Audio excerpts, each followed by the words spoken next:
BDPO कार्यालय जाखल में पिछले 5 दिनों से लगातार चल रहे ग्रामीण सफाई कर्मचारियों के धरने को आज समाप्त कर दिया गया है।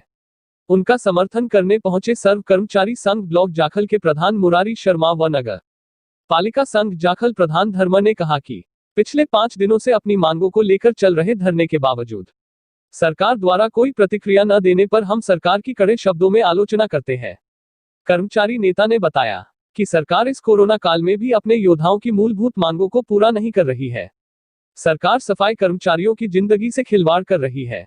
उनकी छोटी छोटी मांगें जो कि आसानी से पूरी की जा सकती हैं, उन्हें भी पूरा नहीं किया जा रहा है। कर्मचारी चाहते हैं कि उनका पीएफ अकाउंट खुलवाकर बीएफ काटा जाए और 4000 जोखिम भत्ता दिया जाए।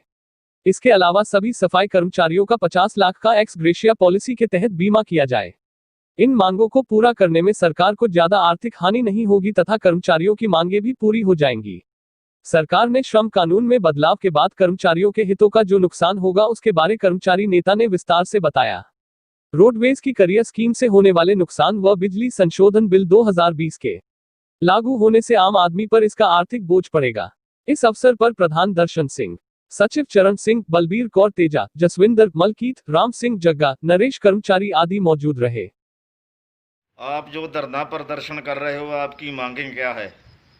आज पिछले 5 दिनों से ग्रामीण सफाई कर्मचारी जो सरकार के खिलाफ ये धरना प्रदर्शन कर रहे हैं, इनकी मुख्य मांगें ये हैं कि ये सिर्फ 4000 रुपये जोखिम भत्ते के रूप में मांग रहे हैं और इनका पीएफ काटा जाए और पीएफ काट के ये जमा किया जाए ताकि इनको क्या है जो सरकार द्वारा मिलने वाली सुविधा मिल सके। उसके बाद 50 लाख रुपए एक्स ग्रेशिया पॉलिसी के तहत बीमा होना चाहिए ताकि अगर कोई दुर्घटना घटती है तो साथी के परिवार की व्यवस्था हो सके। और साथियों की मांग है कि इन्हें क्या है पक्का किया जाए और जब ये पक्का करने तक इन्हें समान काम समान वेतन मिलना चाहिए और न्यूनतम वेतनमान कम से कम इनका 21,000 रुपये होना चाहिए ताकि इनका जो परिवार है वो अपना जीवन यापन सही प्रकार से कर सके। आज कोरोना काल के दौरान सरकार की लड़ाई ये कर्मचारी लड़ रहे हैं, लेकिन सरकार ने अब तक किसी भी कर्मचारी को ना तो सैनिटाइजर उपलब्ध करवाए हैं, ना मास्क उपलब्ध करवाए हैं। बिना हथियारों के ये जंग लड़ रहे हैं। सरकार को देखना चाहिए कि जो सरकार के साथ एकजुट होकर ये लड़ाई लड़ रहे हैं, तो सरकार को भी अपने कर्मचारियों के हितों का ध्यान रखते हुए उनकी मांगों को मानना चाहिए। पिछले 5 दिनों से लगातार साथी धरना दे रहे हैं, लेकिन सरकार की तरफ से कोई भी बयान नहीं आया है। अब अगला पड़ाव हमारा जिले की तरफ होगा।